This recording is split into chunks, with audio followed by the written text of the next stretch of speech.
This conference will now be recorded. Okay, so once again, welcome everybody. And this is the third part of the series. Once again, a thank you to the Maharsha syllabus. The first part, which took 2 sessions, was getting a sense of all the different types and the history. The second part, which was last week, was dealing with the causes that are normally attributed, that these are the causes, this is why. And this week this week and next week, we will finish up with 3 Torah causes for anti-Semitism, meaning that the other causes look at non-Jewish reasons for this pervasively Jewish phenomenon. And the real causes need to be Jewish causes, not that we are bringing it upon ourselves, but I should rather say causes that are specific to Judaism. And then we will come to what Dennis Prager and Joseph Telushkin present as therefore the remedy. And it only makes sense that once we have correct and Torah causes, then we can start to address those and hopefully bring about the resolution. Like I said, it's going to take 2 weeks, so I apologize that we won't be able to completely rid the world of anti-Semitism until next week. So we're going to have to hold on just 1 more week. I ask everybody, hold on, and then we will cure the world, okay? If we waited this long, I guess we could wait 1 more week, right? Okay, a little tongue-in-cheek there. So let us begin. And we're going to see Torah sources, right? The first part went through Torah, Muslim, Christian, Enlightenment, Nazism, anti-Zionism, and we're going to be seeing how a lot of these interweave. The first concept to work with is a concept that Ramban, Nachmanides, speaks about, and this is a theme that is constantly being woven through Bereshit, the first of the 5 books of the Torah, which is full of stories. And if the Torah is a law book, then why do we have all of these stories? But the Torah is much more than a law book. The Torah is Torat Chaim, instructions for life, a guide for life. And therefore there will be the law aspect.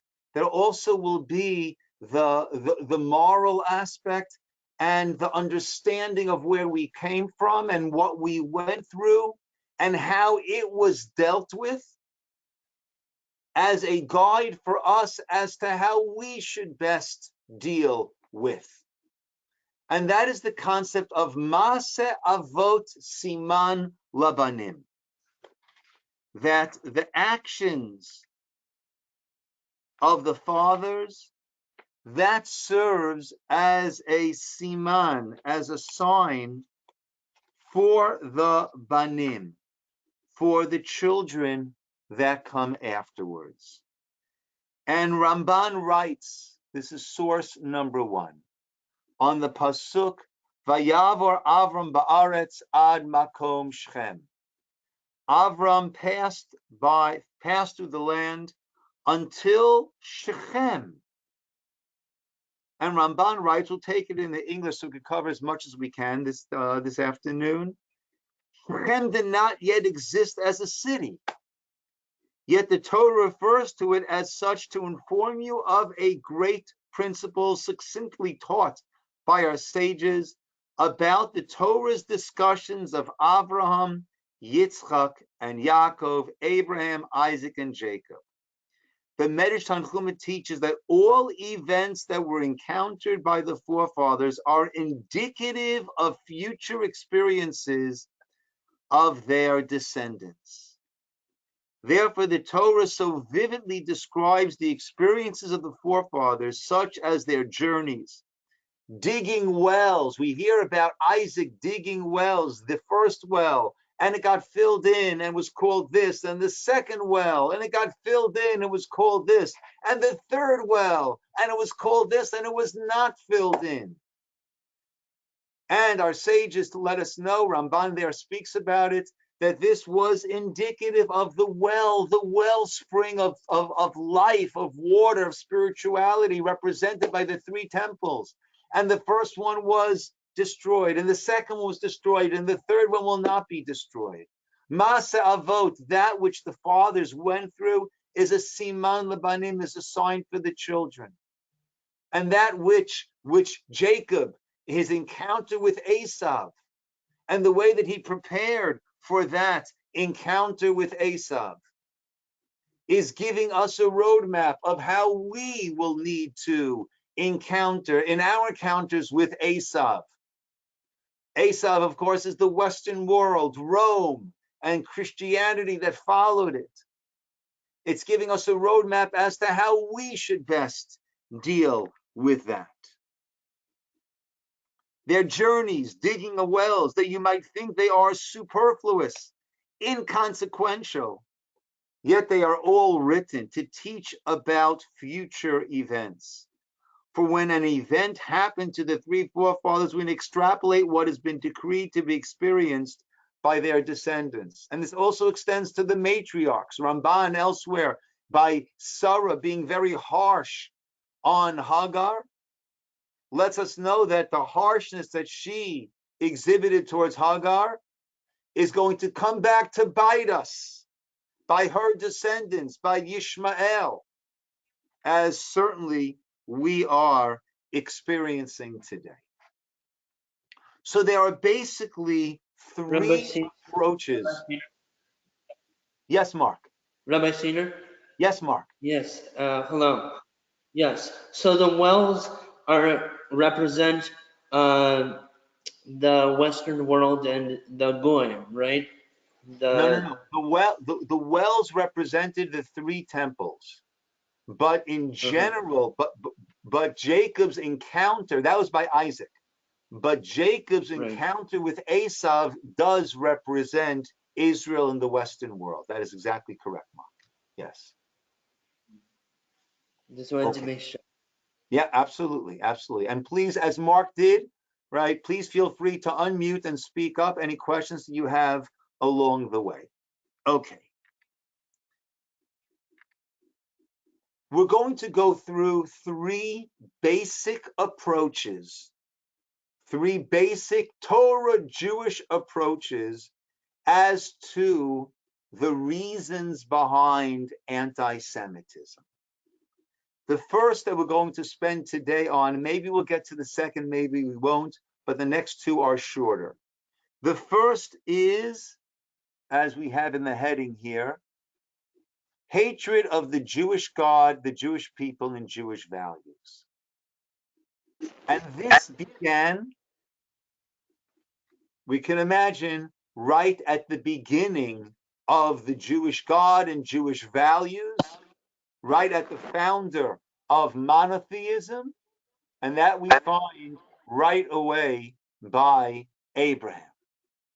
Let's see Rambam, Maimonides, on his laws of idolatry. Rambam has his epic Yad Chazaka where he goes through the laws, but there's a lot of history that goes in there also in order to explain those laws. And there's history of the past, and also he speaks about the coming of the Messiah and the requirements and what it stretches throughout all time.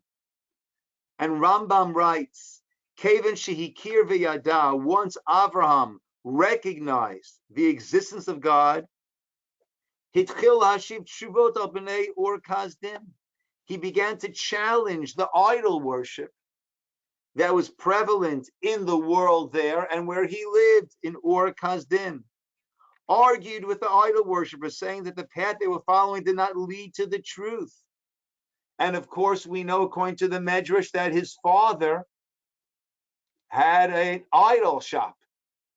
And famously, he broke the idols of his father's shop.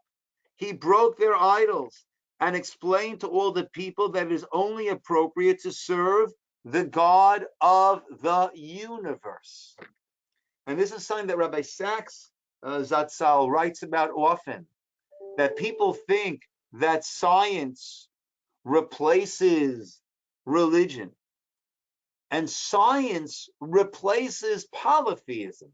Science replaces idolatry, meaning that we now understand it's not the rain god or the sun god or the ocean god or that god. We understand the mechanics of what happens in our universe.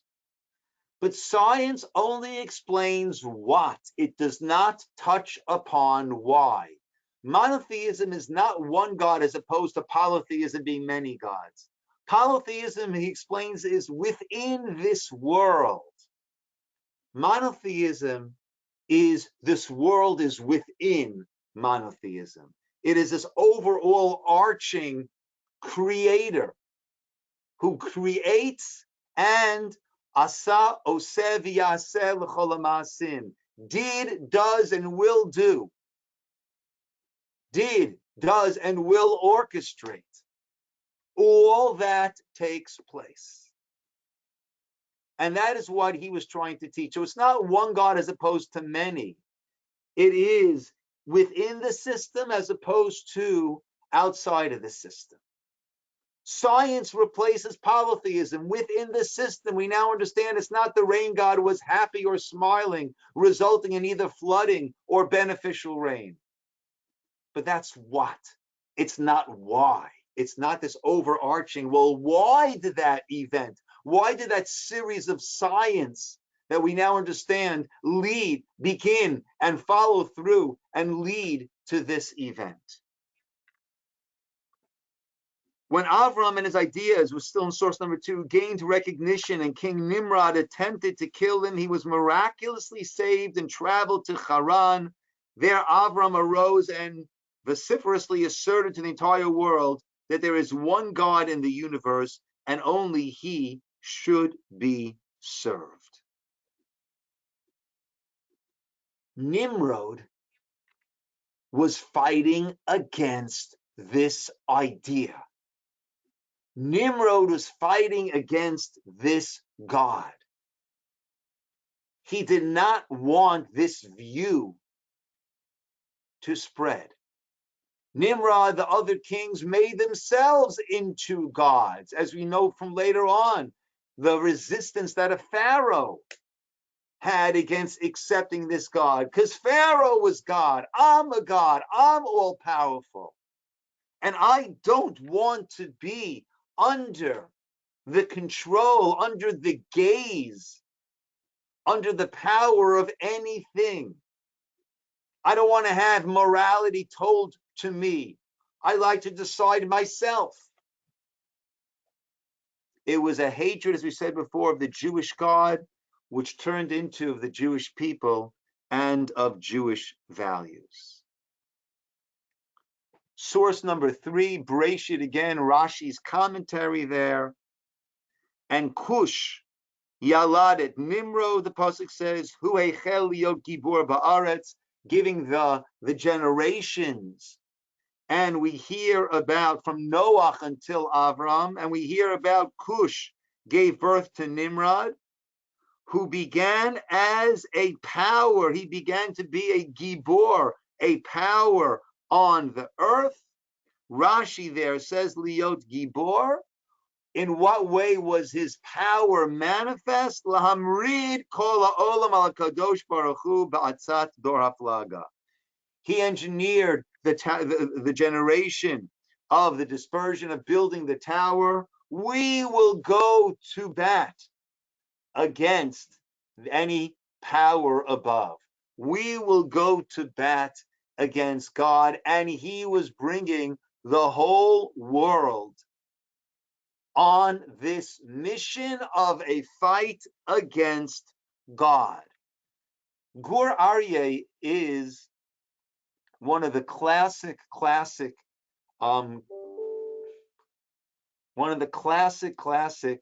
commentators, right? It is the Maharal from Prague. His commentary on the Torah, on Rashi, and Rabbi Shua Hartman, who actually was a Rebbe of my oldest son when we were living in Israel, has a wonderful set of Sfarim that explain, that go in depth into this Gur Aryeh. And that's source number 4. We see there, Shalashona Gemara be'Erevin. The Gemara says in Erevin that which Rashi quoted, Nimrod she'im ridikol olam kulo alav malchuto, that he had engineered a worldwide rebellion against God. B'malchuto, he used his power, his kingdom, his kingship, meaning she'etzem malchuto hu hagorein limrod negad HaKadosh Baruch Hu. The essence of his power, of his kingdom, was to bring the world against this God. As we know from our Pesach Haggadah, and we discussed this in depth around Pesach time, anti-Semitism is a constant. We say, V'hi sha'amda. We sing, V'hi sha'amda, lavoteinu v'lanu. This is what stood for our forefathers and for us. Shelo echad bilvad amar aleinu l'kalotenu. It's not just one person who rose up against us. Ela shebechol dovador ondim aleinu l'kalotenu. In every generation, they rise up to destroy us. V'hakadosh baruch hu matzileinu mi'adam. And God saves us from their hand. We're going to see a very radical, so the simple understanding, the way this is read, is that it's a constant battle, always coming against us, as we'll see, coming against us, coming against what we stand for.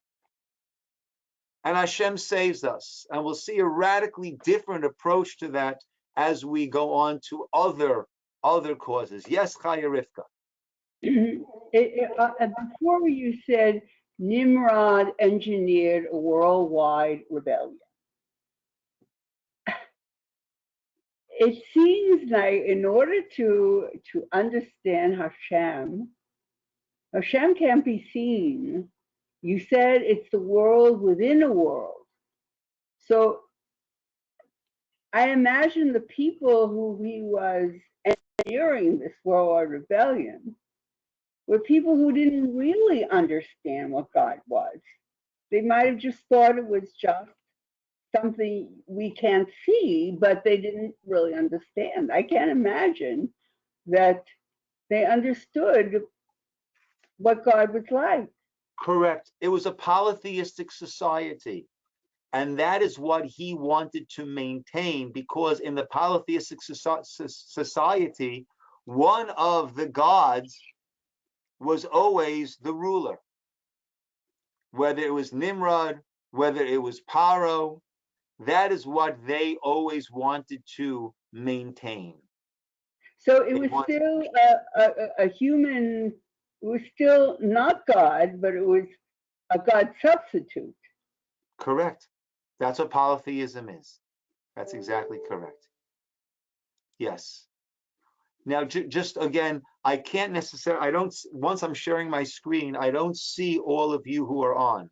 So Chai Rivka, you raised your finger to make a point, and I was able to see you and acknowledge. I can't see everybody. So if you'd like to make a point, feel free, and you raise your hand, your finger, and you and I don't acknowledge you, please just unmute and begin to speak, because again, I don't see everybody on the screen over here. Lavan, let's go to source number 6. We say B'kol dor v'dor. Yeah, I have a question. Yeah, so the rebellion against Hashem, Is that like a rebellion against the Jewish people? Because we're supposed to represent God.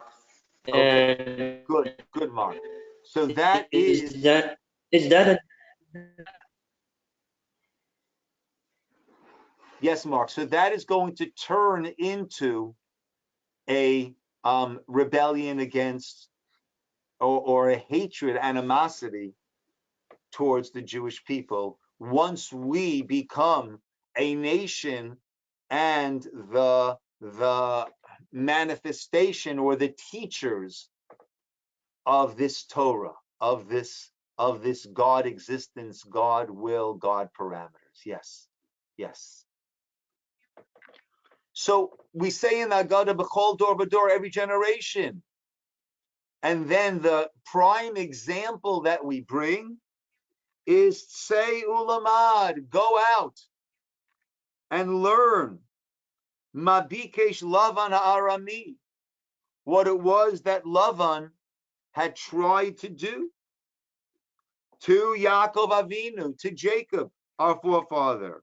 Sheparo lo gaza ela halazacharim. Paro's decree that we'll read about at a later point in our history was against the males. The Lavan bikesh la'akor es hakol, whereas Lavan tried to uproot everything. As it says, Arami Oved Avi. Arami, the Aramite, Oved, sought to destroy Avi, my father. Vayered Mitzrayim, my father Jacob, and ultimately Jacob ended up going down to Egypt. So let's hear a little bit of an essay on this from Rabbi Moshe Meiselman, one of the Rosh Yeshivas in Israel today. The Medrash tells us, Masa Avot Simon Labanim, as we mentioned before, that was the Ramban that we began with. The acts of the patriarchs are symbolic for their descendants. The Ramban explains this to mean that the stories and the lives of the Avot patriarchs symbolize in detail the future history of the Jewish people. It's like a zip file, which then plays out over the 6,000 years. If so, we must look at Jacob, whose life was symbolic of the lives of the Jewish people in exile, for an understanding of contemporary anti-Semitism. Right? Avram had his encounter with Nimrod, from which he survived, but he did not live his life in exile. Jacob fled, was by Lavan. Jacob lived this exile. And therefore, if we want to get a glimpse of exile, we look at the patriarch Jacob. And that will give us an understanding of contemporary anti-Semitism. Jacob coexisted with his father-in-law Lavan 20 years in relative stability, until, in an unexpected turn of events, Lavan's pent-up hatred for Jacob exploded. Right? That was the son-in-law. He worked 7 years and married. Okay, he thought he was marrying Rachel, ended up marrying Leah. 7 days later, married Rachel, worked another 7 years. Everything seems to be fine. After those 14 years, he works an additional 6 years in order to accumulate some of his own wealth, some of his own resources. For 20 years, things are going reasonably well. And then Lavan's pent-up hatred for Jacob exploded. Lavan is viewed by Chazal, the sages, as the historical prototype for all anti-Semites. And his relationship is viewed as archetypal of the relationship between Jews and their anti-Semitic neighbors throughout history. Historically, anti-Semitism has always expressed itself in two ways. First, through a jealousy of Jewish wealth and a suspicion of theft. And second, in a hatred of our faith and service of God. Interestingly enough, another aspect of the Masa Avat Simon Labanim were taught by Jacob when he sent the boys down to Egypt to buy food. He said, Lama titra'u, At that point, they did not yet need the food. But he said, why should we show that we're doing all right? That will just arouse the ire and the hatred and the jealousy of our neighbors. And that, in fact, is an important lesson throughout for us. That what we have, we need to be modest. If God has blessed us with an abundance, it's not to show and to dangle in front of others and to cause there to be this animosity. So there's been a jealousy of Jewish wealth, a suspicion of theft, and because, right, it's not that I haven't earned it, it must be you took it from me. It's always difficult to look at oneself and see the fault. It's always far easier to blame the other. And second, a hatred of our faith and service of God. Of the two, the more prominent and at times most significant to the superficial observer has been the jealousy directed at our economic success. Hatred of our religion has generally been present in a more subtle manner and remained in the background. So, for example, we never find Lavan making overt statements against Jacob's beliefs and religious practices.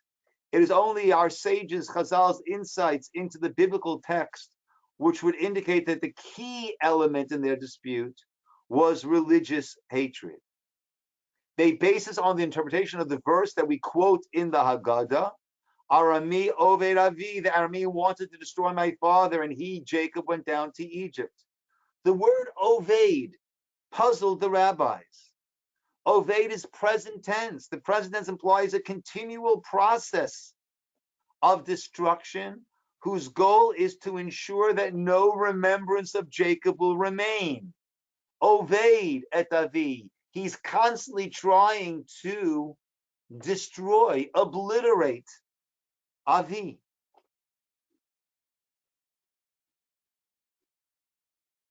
Thus, the rabbis explain that Lavan would have preferred that Jacob assimilate during his stay in Lavan's house, a gradual destruction, as it were.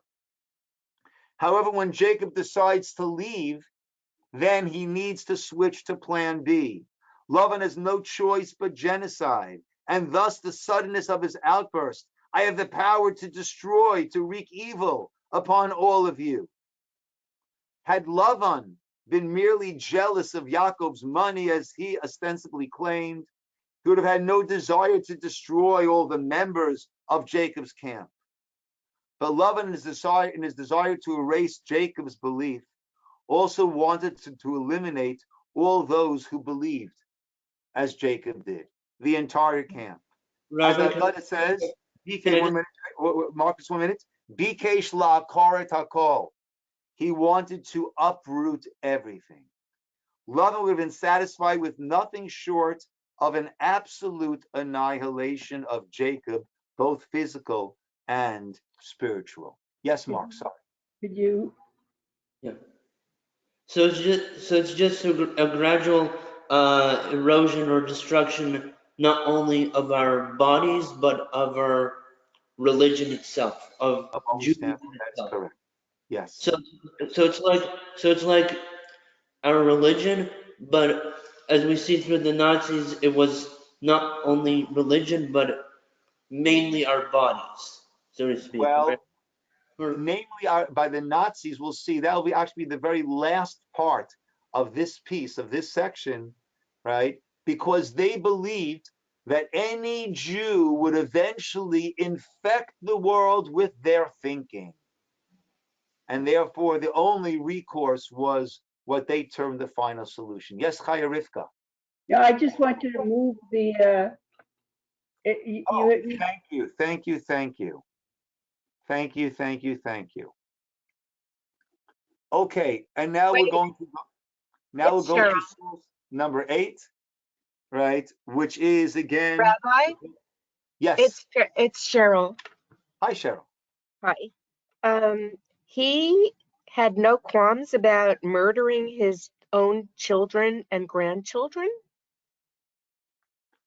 just Yeah. because he didn't agree with their beliefs. Yeah, yeah. And those are his words. not mine, and not not Rabbi Meiselman's words, right? Just That's what he said when he incomprehensible. encountered them. God had come to him in a dream the night before and said, "Don't." And he said, "I've got the ability to destroy all of you." But God spoke to me. Those were his words. Those were his words. It's fascinating, but we do find instances where people were, because their ideology, look, communism would try to, the Soviet Union would get people to rat out their parents, their grandparents, and bring destruction upon them. It's no unbelievable idea to say that a certain belief will bring a person to bring death and destruction upon their own family members. We've seen that throughout time. I hate to bring this up, but I Yeah. just heard a politician say, report to me anybody you know who isn't a patriot, or report to the authorities. So Yeah. it's happening now. Yeah, it can happen. Yeah. So again, and as we've been leaning heavily, as a source, I'm leaning heavily on Dennis Prager and Joseph Telushkin's incredible, excellent book, Why the Jews? So he writes, and this is what we mentioned before, many answers explaining anti-Semitism have been offered by scholars, and we've discussed most of them last week, including most commonly economic, need for scapegoats, ethnic hatred, xenophobia, resentment of Jewish affluence and professional success, or Jewish supposed power, religious bigotry. But ultimately, those factors do not explain anti-Semitism. They only explain what factors have exacerbated it, caused it to erupt in a given circumstance. What was it attributed to? Why did it erupt now? None accounts for the universality, depth, and persistence of anti-Semitism, right? And just, in our very, very recent history, the last flare-up with Gaza brought up so much anti-Semitism in the world, online and in person in the world, right? My son lives in Florida, and he drove past and he saw a bunch of far right people who were there again, because against what Israel was doing. Are they defenders of Palestine? How many other Middle Eastern countries are they involved with? When the Palestinians, let's ask this to everyone, when Palestinians were being slaughtered as part, and others being slaughtered in Syria as part of that whole bloody civil war, which took more lives, 10 times more lives than all those that had been, in a matter of years, than all those that had been lost on the Palestinian or Arab side in Israel from 1948 till today. Why were there no demonstrations then? These are not causes. These exacerbate. That exacerbated the underlying hatred and caused it to erupt. None accounts for the universality, depth, and persistence of anti-Semitism. The very consistency of the passions Jews have aroused, the Jews, demands a consistent explanation. Ancient Egyptians, Greeks, Romans, medieval, many modern Christians, Muslims, Nazis, communists have perhaps only one thing in common. They have all at some point counted the Jews as their enemy, often their greatest enemy. Why? I Contrary have to a question. Sorry, Cheryl again. So, did I hear you correctly when you? Cheryl, just allow me to finish this paragraph. Okay, yeah, sure. Sure. Contrary to modern understanding of anti-Semitism, the age-old Jewish understanding of anti-Semitism does posit a universal explanation for Jew hatred. Jews were hated because of, I'm putting the word uniquely Jewish factors. Modern attempts to de-Judaize Jew hatred, attributed to economic, social, political factors, and universalize it into merely another instance of bigotry. We saw last week how words were put on the Broadway show of Anne Frank. The words that she said were taken out of her mouth, Yes. and words that she never uttered and probably did not believe in from the words that she did say were put into her mouth. It's always one people or another who are being persecuted. And just now it happens to be us, where she said it's because we are Jewish and what we represent.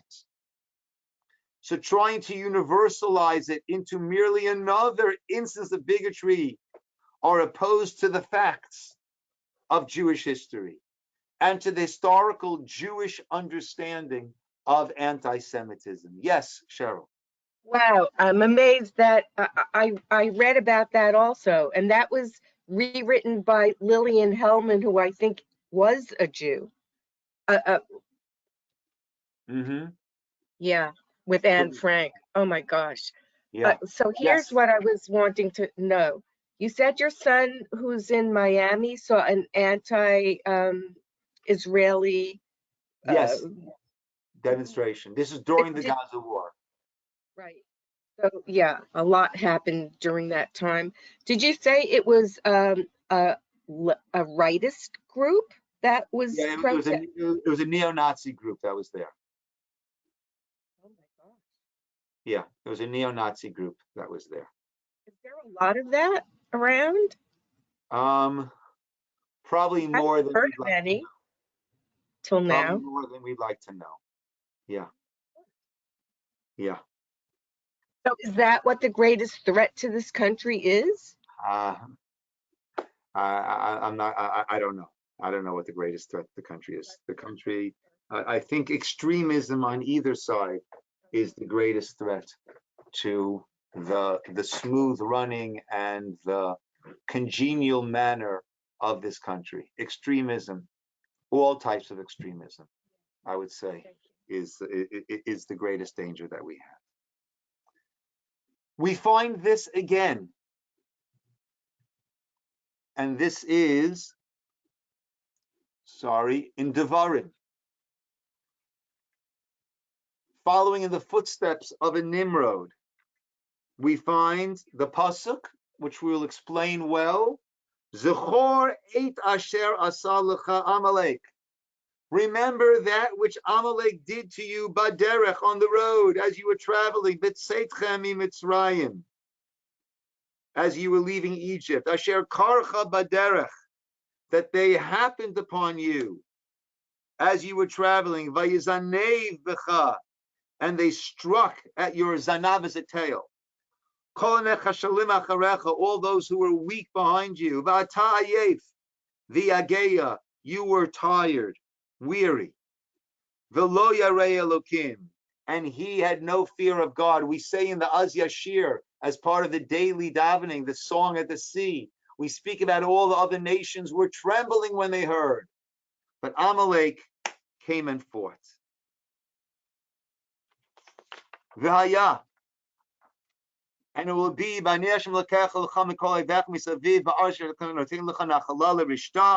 when you'll be given rest from all your enemies around in the land which Hashem gives to you as an inheritance to possess it.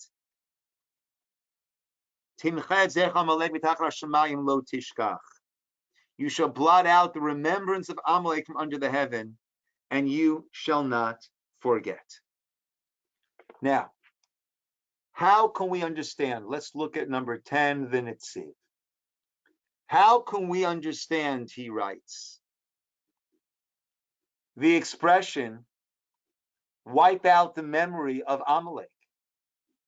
Is it the intention to wipe out the memory of the kingdom of Amalek? How are we to relate to this mitzvah of remembering, which was established for all generations after this kingdom has already been erased from the world? Even if there are a few remaining progeny from the nation, what will be the point? And if the intention is to forget their name or memory, that is impossible, since the Torah is eternal and their name is written in the Torah. We can't blot out a Torah. So what does this mean? The Netziv writes as follows. Rather, wiping out the memory of Amalek refers to the philosophy they introduced to the world. They, as the continuity of this Nimrod battle. It is clear that Amalek must have had a special reason for provoking the Jewish nation. After all, it must have been clear to them that Israel would not be easily vanquished. Furthermore, Amalek had no previous quarrel with Israel, right? We're reading in this week's Parsha that some nations were afraid. We were coming through. So But we weren't coming through to Amalek.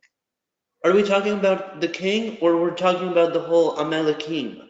We're talking about the nation of Amalek that attacked us when we were traveling in the desert. And we'll see how that applies going forward, Mark. After all,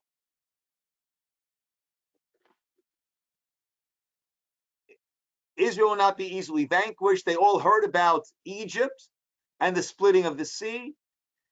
Amalek had no previous quarrel with Israel, but as Bilam expressed in his prophecy, Amalek is the first among the nations, meaning, and that's in this week's Torah reading. This does not mean that they are the most successful or wealthiest, for Amalek was in fact an insignificant nation. Rather, the matter is similar to the war of Amraphel, Nimrod, and his allies against Avram Avinu, as he explained in his commentary on Bereshit.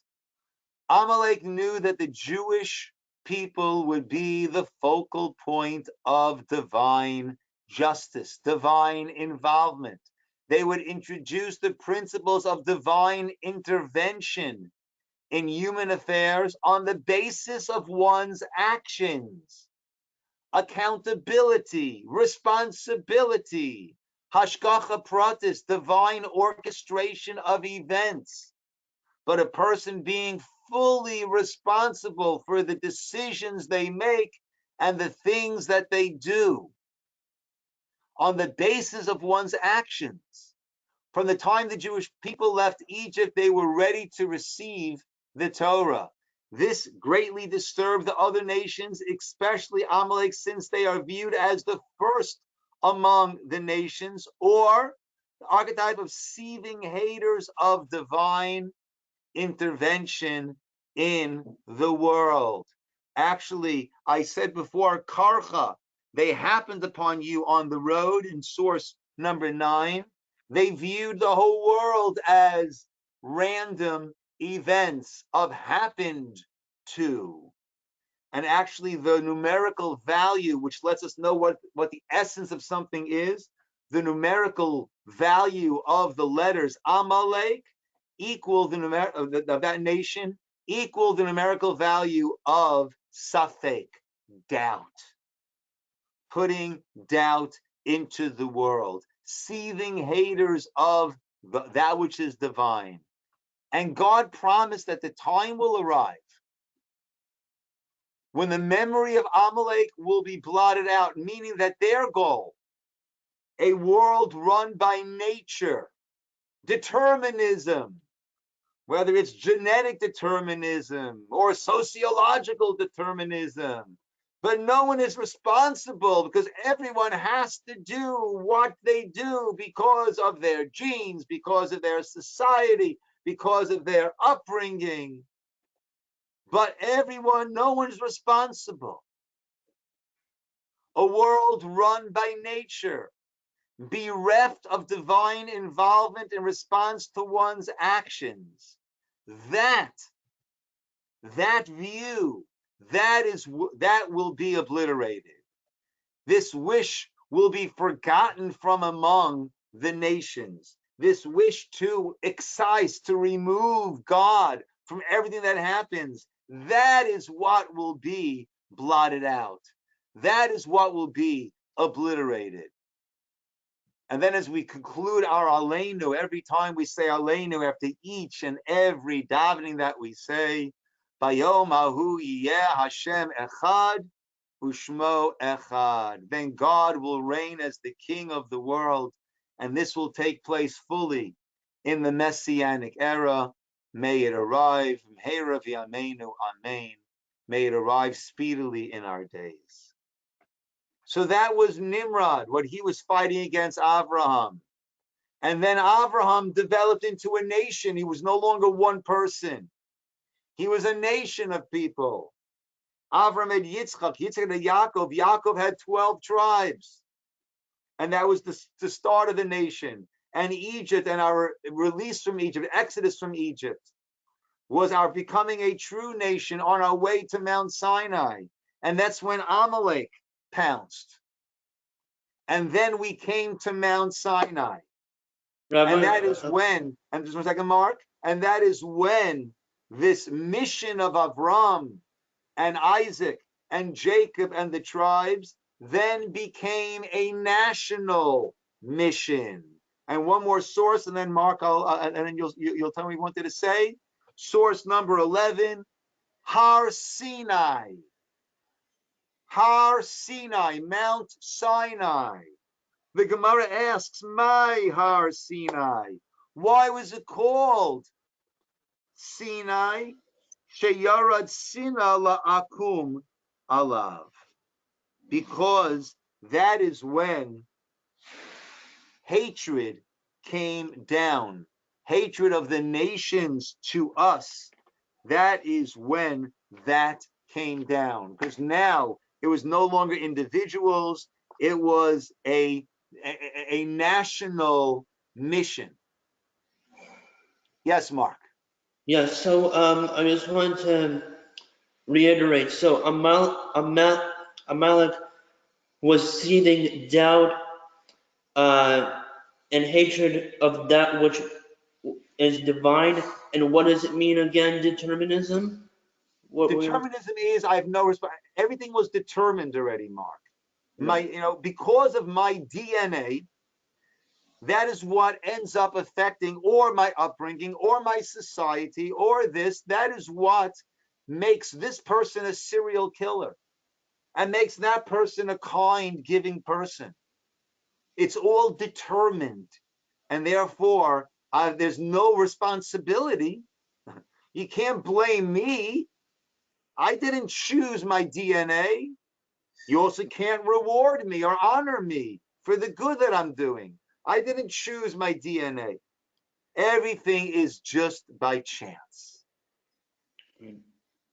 So it's the main idea is that it's all by nature. It's not by God. Correct. All these different aspects of nature. Exactly right. On this idea of Har Sinai, the mountain that brought down this hatred, source number 12, anti-Semitism is not an irrational phenomenon. It is an eternal hatred for the eternal nation, a hatred that has no logic or reason, based on the essential nature of the Jews as a holy nation. It is called Sinai for from there descended hatred for Israel. We should not therefore be surprised to find anti-Semitism even among the best of nations. And certainly we've pointed out that Germany was at the height of opera, classical music, the arts, the height of culture. And that turned into a rabid beast. Ernest von den Haag, a social psychologist, number 13, I'm scrolling, thank you. Fundamental to anti-Semitism, though seldom explicit and conscious, is hostility to the Jewish belief in one God, a belief to which anti-Semites very reluctantly converted and which they never ceased to resist. Anti-Semitism is one form the resistance takes. Those who originated this burdensome religion and yet rejected the version to which the Gentiles were converted easily became the target of the resentment. As we saw last week, we were hated for rejecting Christianity, we were hated for creating Christianity. One cannot dare to be hostile to one's all-powerful God, but one can be to those who generated him, to whom he revealed himself, and who caused others to accept him. The Jewish God himself is invisible, unrepresentable, even unmentionable, a power beyond imagination, a law beyond scrutiny, universal, holding power over everybody, demanding obedience and worship from all. Nonetheless, he entered history and listened to, argued with, and chose the Jews and the Jews alone. No wonder they are the target of all those who resent his domination. Most unpleasant, their invisible God not only insisted on being the one and only and all-powerful God, creator and law of everything, and the only rightful claimant to worship, he also developed into a moral God. And that cramps my style. Did he have to be moral also? That limits what I can do.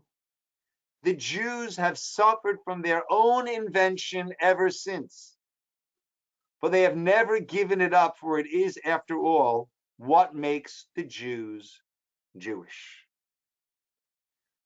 Going further into the time of the Second Temple and the Assyrian Greeks, leading into the Hanukkah miracle, right? And of course, this Sunday marks the fast day of Shavasa B'Tammuz, all related to, well, the breaking of the tablets, but the breach of the walls of Jerusalem 3 weeks later, leading to the destruction of the temple. That's the 3 weeks that begins this Sunday, and fast day this Sunday, and fast day Tisha B'Av in 3 weeks time, Saturday night and Sunday. This time it's just a day fast.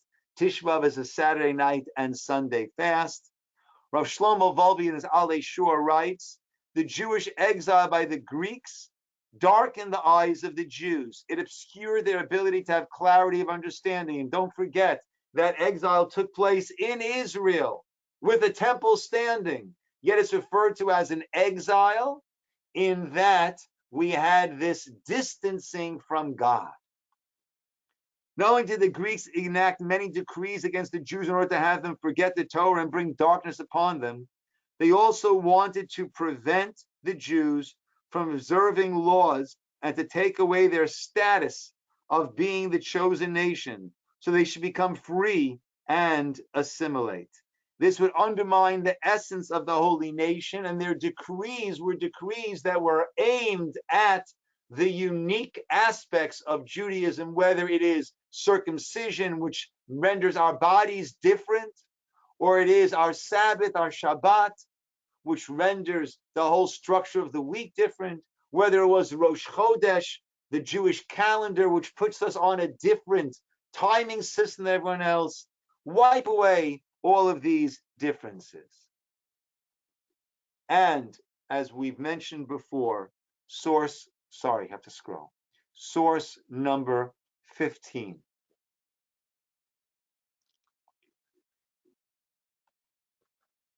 From the modern incarnation of Amalek. Just to summarize, source 14, the main idea of that is about the Greeks and what else? Just to summarize and reiterate. It was a battle against that which makes Jews unique. That was the battle. Right? We were fine if we would assimilate, and there were many mityavnim. There were many who did assimilate into the Greek culture, right? But none of this differences, none of this chose. Just be like everyone else. And we'll see next week already, when we try to be like everyone else, what that results in. Hitler, Yamach Shemo, the modern incarnation of Amalek. The Jews have inflicted two wounds on mankind: circumcision on its body and conscience on its soul. They are Jewish inventions. I am freeing humanity from the shackles of the soul, from the degrading suffering caused by the false vision called conscience. Ethics. The struggle for world domination will be fought entirely between us, between the Germans and the Jews. All else is facade and illusion. And in a way, that's true. Is the worldview, as the Germans promoted, power, might is right, and do what, if you're in power, you can do whatever you want? A fascinating article on Aish.com about how in the late 1800s, the Germans had set up concentration camps in Namibia, in Africa, in order to take over that area, and really was a precursor. Fascinating, fascinating article on Aish.com. But that was the might is right, and forget about conscience, forget about morals, and the Jewish view that we're living in God's world, and that he cares, and what we do makes a difference. He loves us, he cares, and what we do makes a difference, and that we have a roadmap of the things that he wants us to do. And because he viewed this as the greatest battle, all else is facade and illusion, that is why he did not divert, even with the urging of his generals, to divert trains that were being used to bring Jews to their death. He refused to divert those trains to be used to help them in their war efforts, because for him, that was the greatest aspect of the battle. That's Amalek. That's Nimrod. That is that battle against what Judaism represents. So it's a battle against God, and once the Jewish people became the carriers of that mission, it is a battle against the Jewish people. Lastly, for today, source number 16. A Christian looks at the Jewish question. Israel is to be found at the very heart of the world's structure, stimulating it, exasperating it, moving it, like an alien body, like an activating ferment injected into the mass. It gives the world no peace. It bars slumber. It teaches the world to be discontented and restless as long as the world has not God. It stimulates the movement of history. It is the vocation of Israel which the world hates. And that is why, and it's what the Jews represent. And therefore, even Jews who are not believing, even atheistic Jews, are not, they're part of that. Even though they're not actively promoting, their very existence speaks of this world view. So we'll come to sources number 2 and 3, and I believe it will be next week. We should be able to finish up. I will be away in 2 weeks' time, so I do want to finish up this series next week. Sources or reasons, particularly Jewish reasons, number 2 and 3 are will be next week. And once we have the 3 reasons, then the remedy, even though it will not be fully remedied until Messianic times, but the remedy and the task for us will be a lot more clear. And that task is not being written by some rabbi off on some hilltop in Jerusalem, but actually that's the clear conclusion that Dennis Prager and Joseph Telushkin, Rabbi Telushkin, come to from all of their analysis, study, and work. Okay, my friends, so we will continue next week, and please God, finish the series next week. A good day, everybody. Thank you all for joining us. Thanks for those who, thank you, Mark, for helping me to clarify different points. And thanks to everybody for joining.